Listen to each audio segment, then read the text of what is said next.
कहानी में अब तक हमने देखा कि लाचार मंगल को देखकर कपिल भटनागर आदित्य सक्सेना के साथ एक बिजनेस मीटिंग करता है।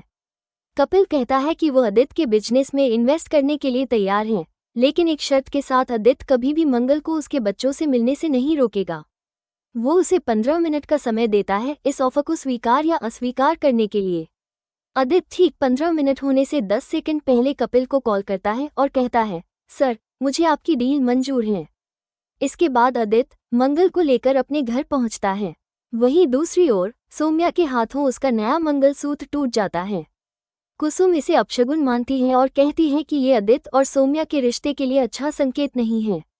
तभी सौम्या की नज़र मंगल पर पड़ती है और उसके होश उड़ जाते हैं। इसके बाद कपिल आदित्य से कहता है, आप इतना डेस्परेट मत होइए, पहले मेरी पूरी शर्तें सुनिए। आदित्य कहता है, सर, इसकी कोई ज़रूरत नहीं है, मुझे आपकी सारी शर्तें मंजूर हैं। इस पर कपिल कहता है कि उसका ऑफर प्रॉफिट के लिए नहीं है, बल्कि इस बात के लिए है कि मंगल को बच्चों से मिलने से न रोका जाए। ये सुनकर आदित्य गुस्से में आ जाता है और कहता है कि यह एक पर्सनल कंडीशन है, आप मेरी मजबूरी का फ़ायदा उठा रहे हैं। कपिल जवाब देता है, तो क्या तुमने मंगल की मजबूरी का फ़ायदा नहीं उठाया? क्या तुम ही नहीं थे जो अपनी बीवी के अंडर में काम करने से शर्माते थे? वो आदित्य की कमज़ोर सोच और अड़ियल रवैये को लेकर उसे आईना दिखाता है और कहता है कि बाकी बिजनेसमैन ने भी उसकी वजह से उसका प्रपोजल ठुकरा दिया। कपिल उसे याद दिलाता है कि ये एक गोल्डन अपॉर्चुनिटी है और उसे ये सोचकर फैसला लेना चाहिए कि उसे अपनी मां का ऑपरेशन कराना है और बच्चों का ख्याल भी रखना है। दूसरी ओर मंगल अपने बेटे अक्षत के साथ खेल रही होती है। अक्षत पूछता है, मम्मा, आप मुझे छोड़कर तो नहीं जाएंगी ना? मंगल भावुक होकर कहती है, कभी नहीं अक्षत, अब मैं वही गलती दोबारा नहीं करूंगी। अक्षत बताता है कि पापा उसे बोर्डिंग में मिलने नहीं आते थे और झूठे वादे करते थे। मंगल उसे समझाती है कि उसके पापा उससे प्यार करते हैं, लेकिन उनकी जिम्मेदारियां ज्यादा हैं। कपिल आदित्य को फिर से याद दिलाता है कि अब 6 बजने वाले हैं और उसे फैसला करना होगा। आदित्य कहता है कि 15 मिनट में इतना बड़ा फैसला लेना मुश्किल है, लेकिन कपिल कहता है कि अवसर खुद बनाना पड़ता है और अब यही उसका मौका है। ऑफिस से बाहर निकलते हुए आदित्य को सौम्या का कॉल आता है। सौम्या तंज कसते हुए पूछती है कि क्या उस इन्वेस्टर ने इन्वेस्ट किया या फिर उसने सब बर्बाद कर दिया। आदित्य दुखी होकर कहता है कि जब तुम ही मुझ पर भरोसा नहीं करती तो औरों से क्या उम्मीद रखूं। सौम्या सार्कास्टिकली कहती है कि छोड़ो, 6 महीने से मैं खर्चा चला ही रही हूं, आगे भी चला लूंगी, और कॉल काट देती है। आदित्य इस सब के बाद अक्षत की मुस्कान को याद करता है और कपिल को कॉल कर कहता है, सर, मुझे आपकी डील मंजूर है।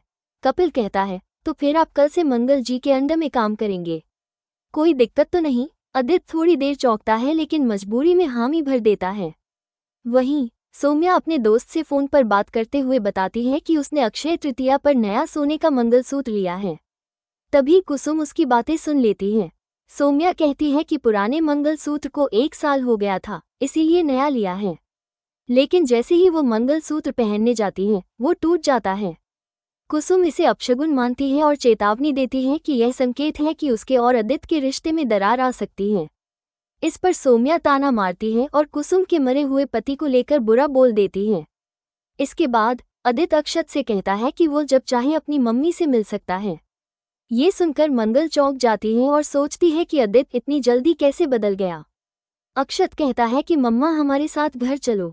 आदित्य कहता है कि वो ये सब सिर्फ अक्षत के लिए कर रहा है और कुछ मत समझना। तीनों घर के लिए निकलते हैं, लेकिन जैसे ही वे घर पहुंचते हैं, मंगल रुक जाती है। उसे सौम्या की वो बातें याद आ जाती हैं, जिस तरह उसने उसे घर से निकाला था। आदित्य समझता है कि अगर मंगल घर में गई तो सौम्या हंगामा करेगी, इसलिए वो उसे रोकने की कोशिश करता है। लेकिन अक्षत अपनी जिद पर अड़ा रहता है, अगर मम्मी अंदर नहीं जाएंगी तो मैं भी घर में नहीं जाऊंगा। मंगल भी उसे समझाने की कोशिश करती है, लेकिन अक्षत मानता नहीं। और अक्षत की इसी जिद पर आज का एपिसोड यहीं खत्म हो जाता है। आने वाले एपिसोड में हम देखेंगे कि कपिल और मंगल के रिश्ते की असली सच्चाई क्या है। क्या कपिल सच में मंगल से प्यार करता है या सिर्फ उसकी केयर करता है? जानिए आने वाले एपिसोड्स में।